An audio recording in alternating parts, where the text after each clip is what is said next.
درود بر شما بینندگان عزیز. برنامه اخبار آزادی با خبرهای تازه تاجیکستان و جهان پیشکش شما می شود. امروز 11 می است و حالا توجه کنید به سرخط موضوع روز. تیراندازی در یک مکتب قزان. حمله در ساعت‌های رخ داد که در مکتب درس‌ها جریان داشت. حمله‌ور احتمالی بازداشت شده است. بعد باران‌های سیل در کوچه‌های دوشنبه می‌توان شناوری کرد و یا زیر آب ماندن گوشه‌های پایتخت. ساکنان از بالوروی نرخ‌ها شکایت می‌کنند. قصابان از سرد شدن سودا. سیر به بازارهای شهر بختر در آستانه عید فطر. خیلی سودا مستشده آخه. ما در 50 سوم شد 40 سوم شد 2 کیلو گوشت میگیره و 1 کیلو. ما در بهتر میشه مثلا. صبح امروز در پی تیراندازی یک جوان در مکتب قزان شماری از خوانندگان کشته شدند. طبق اطلاع اخیر حمله‌ور را بازداشت کردند. فردا در تاتارستان روز ماتم اعلان شده است. جزئیات را همکارم خیرامان بقازاده پیگیری کرد. در شهر قزان در نتیجه تیراندازی در گیمنازیای رقمی 175 واقع در قسمت شرقی پایتخت تاتارستان با اطلاع منبع‌های مختلف از 9 تا 11 نفر کشته شد. اکثر آنها مکتب خوان می باشند. دفتر مطبوعات پرزیدنت تاتارستان و هم وزارت امور داخلی گفتند که 7 نفر کشته شده طلبه گیمنازیا و 1 نفرشان معلمه بوده است. وزارت تندرستی تاتارستان گفت بیش از 20 نفر اکثر مکتب بچه‌ها بستری شدند. 6 نفر در شعبه‌های احیاگری هستند. 1 نفر بازداشت شده است. برخی مطبوعات درباره حمله‌گری دوم هم نوشتند ولی وزارت داخلی تاتارستان این را رد کرده است. شاهدان گفتند که در مکتب بجز تیراندازی اینچنین 1 یا چند ترکیش رخ داد. 4 ترکیش بود. تمامی درها فرو ریختند. 3 پسر قریب بود از تیریزه به پایان میپریدند. افسران پلیس آمده ما را از صنف بیرون کردند.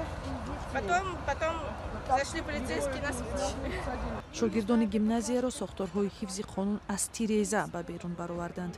در وبسایت مکتب نوشته شده است که اینجا 1000 طلبه میخواند. حمله در ساعت‌های رخ داد که در گیمنازیا درس میگذشت. طبق اطلاع پیشکی جوان 19 ساله با نام ایلنوس گلاویف بازداشت شده است. برخی می‌نویسند که او در گذشته در همین گیمنازیا تحصیل میکرد و 4 سال پیش به کالج رفت. احتمالاً او دانشجوی کالج نزد تیسبی یا دانشگاه اداره‌کنی تاتارستان بوده است. یک فرضیه این است که چند روز پیش از حمله به مکتب گلاویف تلگرام کانال گشوده به کشتار دعوت میکرد. در این کانال درباره احتمال حمله به مکتب چیزی گفته نشده است. حالا این شبکه بسته می باشد.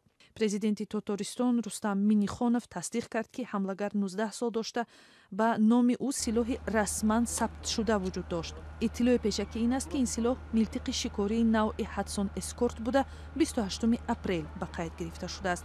از روی ماده کشتار 2 و زیاده نفر پرونده باز شده است. روز 12 می در تاتارستان روز ماتم اعلان کردند. سخنگوی کرملین دمیتری پسکوف گفت که پرزیدنت ولادیمیر پوتین درباره این حادثه آگاهانیده شد و پوتین امر داده است که قاعده‌های به دست آوردن سلاح سخت‌تر کرده شوند. سال‌های اخیر در مکتب‌های روسیه چندین حمله با استفاده از سلاح رخ داده است و معمولاً این کار را سابق شاگردان همین مکتب‌ها انجام دادند. امروز در دوشنبه نیز در روز ماتم ملی افغانستان گروهی از شهروندان این کشور در مراسم از قربانیان حادثه روز 8 می یاد کردند. آن روز در پی یک ترکیش در مکتب دخترانه در شهر کابل 10 نفر کشته و مجروح شدند. مولوی رجب صوفی و شهلای عبدالله در این مراسم شرکت داشتند و این گزارش را فرستادند. شهروندان افغانستان که مقیم تاجیکستان هستند به سفارت این کشور در دوشنبه جمع آمدند تا به یاد مکتب بچگان قربان شده دعا کنند. آنها از حکومت افغانستان طلب کردند که مهاجمان پیدا و مجازات شوند. بدون شک حسب قوانین بین‌المللی حمله به مکتب دخترانه سیدالشهدا یک جنایت ضد بشری است و ما از سازمان ملل متحد می‌خواهیم تا گروه جنایتکار طالبان را به خاطر ارتکاب این جنایتشان به محاکمه بکشند. شرکتداران این مراسم گروه طالبان را گناهکار حادثه می‌دانند، هرچند این گروه دست داشتنش در بمبگذاری را رد کرده بود. سفیر افغانستان هم انگشت اتهام را طرف طالبان می‌کند. در جریان هستند که در چارایی زنبق که به عنوان چارایی پشتو ټولنه مشهور است، در اونجا اینا یک جنایت نابخشیدنی را انجام دادن او وقت به گردن نگرفتن، او وقت اعتراف نکردن که این جنایت را ما انجام دادیم، ولی در وقت رهایی اون جانیان جنایتکار اولین لیستی را که به دولت اسلامی افغانستان ارائه دادن اسمای اشخاص افراد بود. ما بر شما اطمینان میتم که در قبال این ترورها و این وحشتها هیچ کس دیگه جز طالبا و حامیان طالبان حضور دارد. طبق آخرین معلومات شمار قربانیان حادثه روز 8 می به 85 و تعداد مجروحان قریب به 180 نفر رسیده است. این حمله پرقربانی در شرایط صورت میگیرد که نیروهای آمریکایی بعد از 20 سال افغانستان را ترک میکنند. خروج نیروها از حال نگرانی‌های را در افغانستان و کشورهای منطقه به میان آورده است. ولی سفیر افغانستان باور دارد که طالبان نمیتوانند دیگر باره حکومت کابل را سقوط دهند. اینا میخواین که با این فشار دولت را زیر فشار بگیرن. اونا میخواین که با این فشار مردم افغانستان را چنین ذهنیت بدن که ما حکومت را سقوط داده میتونیم. وحشت ایجاد کردن، دهشت ایجاد کردن در پیروزی خود محاسبه میکنن این مسئله را. تا حال هیچ گروه بمبگذاری در منطقه دشت برچی کابل را به عهده نگرفته است، ولی آنچه شرکتداران این نشست و دیگر افغانها را نگران کرده است ادامه یافتن این حمله ها است. مولا رجب یوسف شهلای عبدالله، آزادی دوشنبه.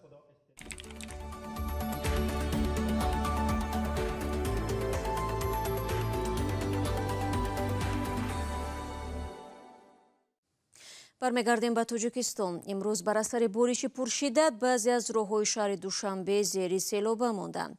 بریدن باران و ژوله سخت سبب جمع شدن آب در زیر کوپروک نزدیک فرودگاه گشته چند ماشین‌ها را زیر آب کرد. همین طور از گوشه‌های دیگر پایتخت و نواحی توجیکستان نوارهای فرآمدن سیل در جاده‌ها به دست ما می‌رسند.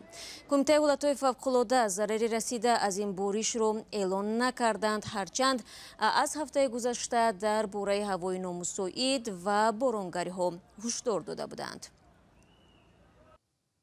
در این زمان برای 20 خانواده ضرر دیده از لغزش زمین در دهه افتخاری نویه عبدالرحمن جامی در ولایت ختلان برای ساختمان خانه در منطقه امن زمین جدا شده است.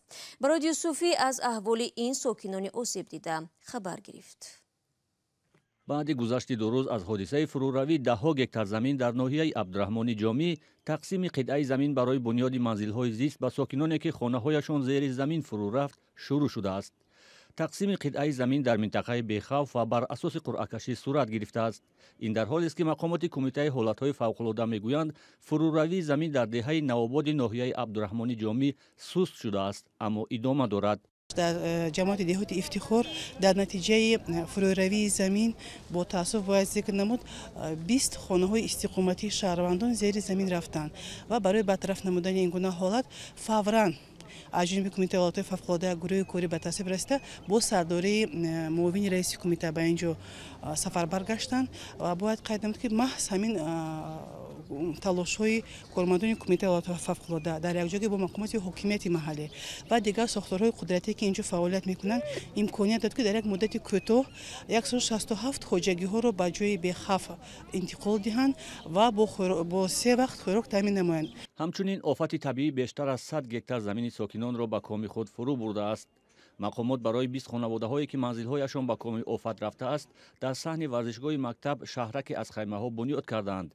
همچنین در این محل با رهبری معاون رئیس ولایت ختلان ستاد کمک به ساکنان ضرر دیده تأسیس شده مقامات مسئول وزارت داخله، کمیته حالت‌های فوق‌العاده و دیگر مقامات محلی حدود حادثه فروروی زمین را تحت نظارت قرار داده‌اند. یگان خسارات جانی به قید گرفته نشده است و از آن جمله خسارات مالی آنها یعنی آن مال و اموال یعنی آن چاره‌ای که داشتن آنها ضرر ندیدند. ساکنان دهه نوآباد ناحیه جامی سر زدن حادثه فروروی زمین را با دهشت به یاد می‌آورند و میگویند فقط فرصتی داشتند که جان خود را به سلامت رسانند. خودی چند کیلومتر دور بود، همین غلطیده اومد. همین روز باران گرفت که باران سخت. همین باران انا درای کو همه درد سیل رفت محکم کرد شورا. بعد گشته جر اومد قشلاق درسی.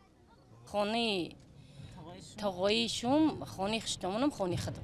سیم خانه ما. دیگه خونتون رفتن شما؟ همین گرفتم خانم چپ شد. ҳама якҷоя ҳамин майда чайдам рӯи ҳавлиду чапшид худам гирехтам. ҳоло ба сокинон аз сӯи мақомоти ҳукумат ва созмонҳои байналмилалӣ аз тариқи кумитаи ҳолатҳои фавқулода кӯмакҳои молӣ расонда ба манзили муваққат аз хаймаҳо таъмин кардаанд. ҳамчунин мақомоти вазорати дохила то симметрии маҳаллаи фуруравии замин манзили сокинонро таҳти назорат қарор дода сокинонро ба он минтақа наздикшавӣ намегузоранд. ҳар сол дар тоҷикистон даҳҳо ҳодисаи табиӣ сар мезанад ки бар асари онҳо чандин нафар ҷони худро аз даст медиҳанд. ноҳияҳои хуросон ва ҷомӣ дар вилояти хатлон аз минтақаҳое маҳсуб мешаванд ки ҳодисаҳои фуруравии замин ҳар сол тақрибан рух медиҳад. гузориши Барод Юсуфӣ буд. ҳамин ҳоло ҳамкори мо хабар дод ки дар шаҳри Кӯлоб сел омадааст ва боиси қатъ шудани нерӯи барқ гардид. тафсилоти онро бинандагони азиз дар барномаҳои баъдӣ бо пешниҳоди наворҳо бароятон хоҳем гуфт. то фаро расидани иди Саиди Фитр ки 13 май дар Тоҷикистон таҷлил мешавад, 2 рӯзи дигар боқӣ мондааст. гурӯҳи аз сокинон мегӯянд, агар аз як тараф тӯли ин моҳ бинобар гаронии нархҳо дар харидории маҳсулоти серғизо дасти кота доштанд, зоҳиран оростани дастурхони идона ҳам мушкил хоҳад буд. ҳамкори мо дар бозорҳои шаҳри Бохтар буд. қасобон ба ӯ гуфтанд, дар остонаи иди Рамазон бозорашон сард шудааст. 40 сум макаҷон. 40 сумешки макаҷон. Макаҷон 40 сум. рамазон ба поён мерасад, вале аксари сокинони шаҳри Бохтар мегӯянд дастурхони иdonaашон мухтасар мешавад, зеро имкони харид кардани маҳсулоти аввалия аз ҷумла гӯшт, равғану ордро надоранд. Ами 459 сум олӣ мегӯям. Чӣ мешавад? Чӣ? Ва ами моҳи худм мераса, ба ҳеҷ чизи худм мераса. нархи гӯшт 60 сум шудаги ку. қиматай гӯшт бихарем меша мемона, иша бихарем меша мемона. Магар як гӯшт бихарем хурд бишинем нигоҳ када. Гӯшт тамошо кунем. ҳамин хел аст. қимати гӯшт дар бозорҳои Хатлон аз 58 то 70 сомонӣ арзиш дорад. 1 литр равған аз 23 то 25 сомонӣ, шакар 9 ва 10 сомонӣ. сокинони шаҳри Бохтар дар суҳбат бо Озодӣ гуфтанд, онҳо фурӯшандагони бозорро барои боло бурдани нархи маҳсулот муқассир медонанд. ина дар ноҳияҳои ҳамин минтақаи Қирғонтепа, минтақаи Кӯлоб дар шаҳри Шаме гаштесам. ҳамин аз десам ки ина пиёз дар ноҳияи Ҷайҳун 60-70 ина сай замин савдо шеса. ана меои ба шаҳри Қирғонтепа 1 кило пиёз ба 2 сум, ба дигар районҳо рафтаси 2 сум, 1 сум 90 ина савдо шеса. дар навбати худ тоҷирону қасобон мегӯянд нархи маводи хӯроквориро онҳо муайян намекунанд. хай кинҷура қимат ҳама алаф ҳам қимат ва ҳисоби ҳам ёда. молам камчинай. али гӯшт чанд сум? гӯшт 58 сум. чӣ мегӯянд уна харидорҳо, чӣ шикоят доранд? хай ки шароиташон сист, одамо шикоят мекунанд, чӣ намед? савдо як рӯзи Рамазон аввалаш настар буд, ҳозир не савдо, 3 рӯз савдомо систай. савдо систар шуда камтар. барои чӣ? хай болорави нарх бошад 58 сум шуда, мумкин ҳисоби ҳам вазнтар мумкин дар боша. ҳамин қимат шудани гӯшт шумо дар коркунда зарар мерасонад? хай савдо мусти шудаги охир. мо да 50 сум бошад, 40 сум бошад, 2 кило гӯшт мегирад ба ҷои 1 кило. буд мо да беҳтар мешавем. сабабиш дар чӣ қимат шудани гӯшт? кам ҳам чиз чорво камтар шудаги. ҳисоби бозорда дастрас нест ҳам чизо. ҳамин ҳисоб кам аз мо. масъулони ду бозори шаҳри Бохтар, Фаровон ва Ҳоҷи Шариф дар аввали моҳи Рамазон гуфта буданд ки бо баргузории чанд ярмаркаи маҳсулоти аввалия қимати бозорро коҳиш медиҳанд. дар Тоҷикистон ҳамасола дар осонаи иди Рамазон ва идҳои дигари мазҳабӣ болоравии қимати маҳсулот мушоҳида мешавад.